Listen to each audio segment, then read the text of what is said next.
we spoke last night about Kashmir, and the Prime Minister really feels he has it under control. I know they speak with Pakistan, and I'm sure that they will be able to do something that will be very good. We spoke about it last night at Guru. Mr. Modi, do you want to add?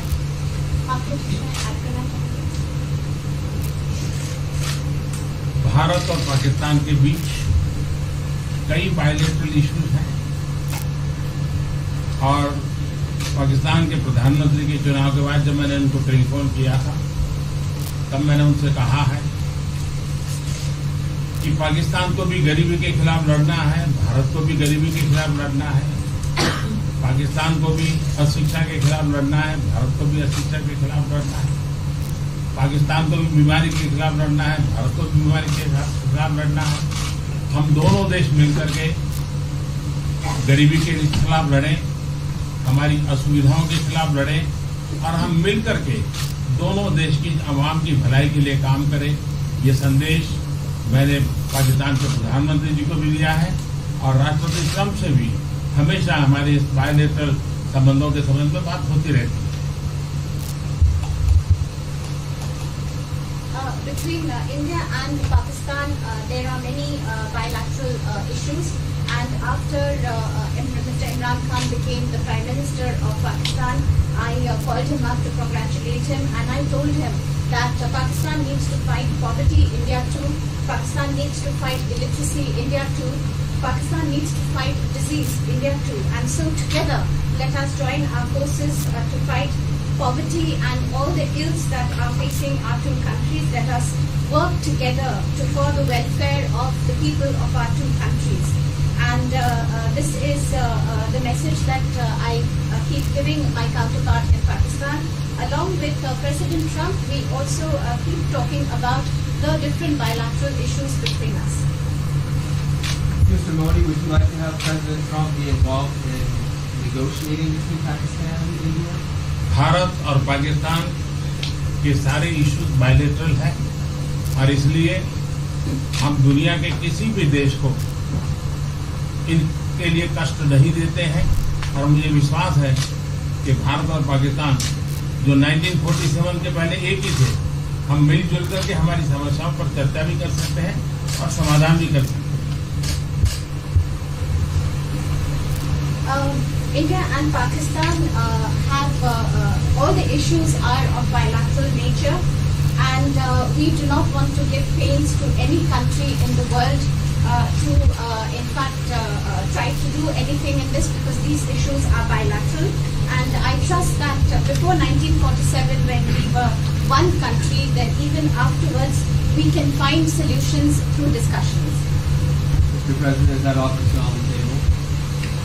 I'm here. I have a very good relationship with both gentlemen, and I'm here if for any reason, but I think they can do it themselves very well. They've been doing it for a long time. Mr. President, the Chinese have said today publicly that it's more low-level calls that have happened, and they're downplaying the significance of the calls to the U.S. administration. I don't know what you mean by that. Low level? The vice premier is low level? I don't think so. What's in your mind, they're low level? What is the position of the gentleman that was quoted in the newspaper today? Right. Well, the Vice Premier, Leo Ho, came out with very significant statements, and we've been communicating through intermediaries back and forth with him. That's the Vice Premier of China. Yes, sir, I understand. That's not low level. I understand, I agree. I was just, there was a statement that the spokesman for the Foreign Ministry, for instance, said they weren't aware of the calls happening. I don't know about his There's been communication at the highest level. Thank you, Mr. At the President. highest level. Can you clarify the calls? No, I don't want to. We don't want to go into. We don't want to go into. Hey, look, in the meantime, our country is doing great. We're doing great. The Prime Minister just congratulated me. Everybody that's met has congratulated us on the job we're doing in the United States with our economy. Our economy is phenomenal, best it's ever been. And that's despite the trade deals. And when the trade deals get done, like we did with Japan yesterday, we did a really big, tremendous trade deal with Japan. And we have others coming. We're negotiating now in earnest with the European Union because they want to do that. They want to do that, and I do too. So we have. When we get these deals done, our country will be transformed. I mean, it'll be monetarily transformed. It's such a difference. between the horrible, horrible one-sided deals that we had in the past. And frankly, past administrations should be ashamed of themselves for allowing that. But we have many of them. One of them is the USMCA, Mexico-Canada. And hopefully that'll get voted on very quickly. Everybody wants it to happen, so hopefully we can make that a bipartisan bill. But we have many trade deals that are doing very well, and including China. And I think it was necessary to go through this, you would say a rough patch, but I'd say maybe much more than a rough patch. But that's okay, because we've been paid billions and billions of dollars. And you know that prices haven't gone up, and there's been no inflation. And we've put a lot of money in the Treasury, and tens of billions of dollars. And I've given a lot of it to the farmers that were hurt.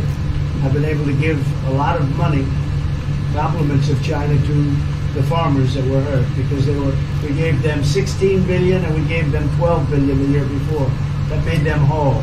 That was the amount of money that China didn't invest in to our farmers, give to our farmers. So the farmers have been amazing, but they're very happy with the job we're doing.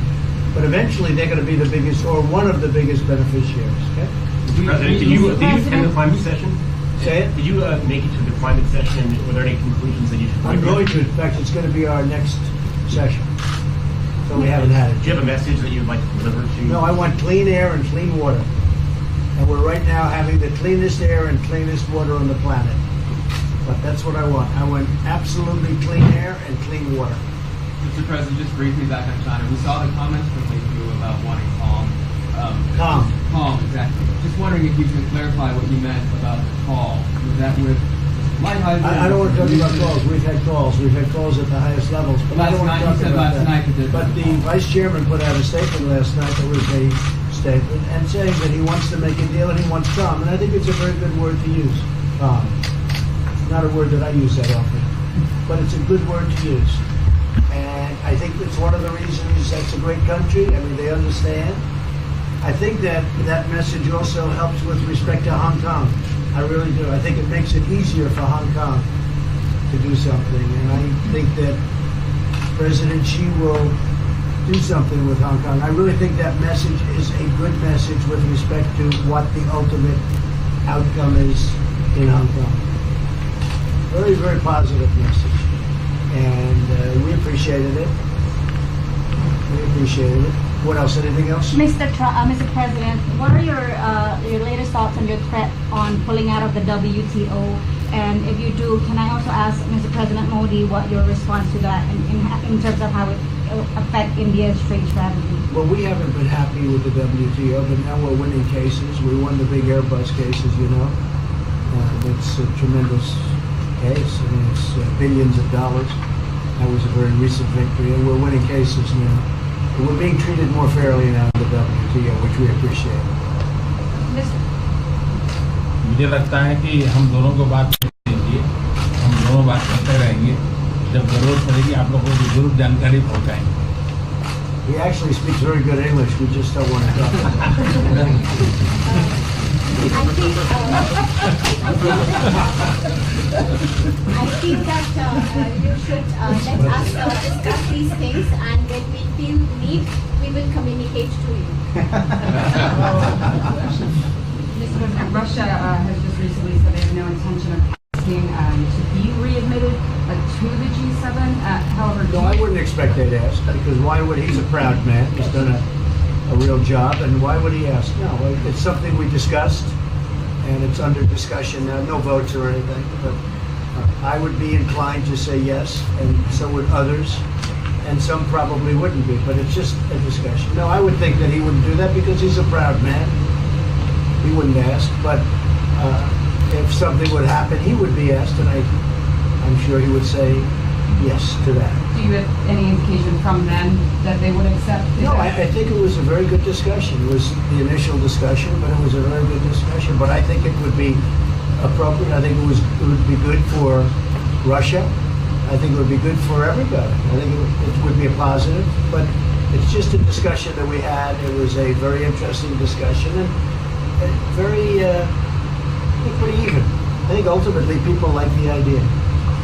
Mr. President, what would be your message to the American people in terms of what is your biggest achievement at this G7? Well, we've had a lot of achievements. We have an achievement with Prime Minister Modi because we're doing great trade. We're doing a lot of trade with India. That's an achievement. I think, obviously, the Japan deal is a tremendous achievement because it's one of the biggest trade deals and it affects directly our farmers. Even the fact that he's taking all of the excess corn that China didn't take, hundreds of millions of dollars worth of corn, and he's buying that. Japan is buying all of that corn at a fair price. And, that was great. So that was very important. I also think that unity is very important. We had a very good, despite you read the newspaper stories, the stories bear no resemblance to what's taking place. You saw me with Chancellor Merkel. You saw me with all of them. The relationship is great. We have 7 nations. In addition to that, we have other nations like India and others that came in. Australia came in, Scott. We have a lot of people came in. And I'll tell you that it's been total unity. What would be the area of most unity, There's been no dissension. There's been no fights or arguments. There's been no anything. I mean, there's been great unity here. And honestly, the papers haven't reported how good it's been. So what would be your most common ground? Is it climate change? Is it gender equality? I think we have a lot of things. But I think really the unity, the fact that we're all getting along so well, I think is one of the big takes from this. We really have good relationships. And we're doing a lot about a lot. Okay. Just so we did our reporting right, I'm going to give it one more crack on China. When you were referring earlier to the Buddha statement, which we all saw, did you mean to say that there was also a call last night, or was there not actually a call? There were discussions that went back and forth. Let's just leave it at that. Last night and before last night. Yes. With China. With China and before last night. Numerous. Look, they want to get something done. I've been saying that for a long reason. And why wouldn't they? They want to get something done. They've lost millions of jobs. Their supply chains are being hurt. And once those supply chains go, you can develop new supply chains. You can't get them back into China. So China is run by really a great leader. I think he's a great leader. He wants to do something. They lost over 3 million jobs in a very short period of time. A lot of companies have left China and they're leaving China. They want to get it done. I knew that. I could have told you that without talking, but we are talking. And would you still like to see U.S. companies leave China? Depends on whether or not we make a deal. If we don't make a deal, I'd like to see them leave China. Absolutely. If we make a deal, I'd like to see them stay there and do a great job. Mr. President, on the Afghanistan peace talks, do you have an updated timeline? Are there any snags? No timeline, whatever it is. We're no rush. I mean, we're there. We're really a peacekeeping force more than anything else, frankly. And said we could win that war in a very short period of time, but I'm not looking to kill 10 million people. Okay? And we are working along with the Taliban, with the government, and other people too. And we'll see what happens. No timeline. Thank you very much. We're going to be doing a news conference in a little while. Just one more thing. If you need one, you need one? I don't think you need one. I mean, I can't imagine any other question. I just want to thank the Prime Minister. He's a great leader right here. Would you allow him to have nuclear weapons? Great election result. Would you allow him to have nuclear weapons, sir? Thank you, Press. Thank you, Press. Would you allow India to have Thank you, nuclear Press. weapons? Thank you. Thank you, Press. Thank you, Press.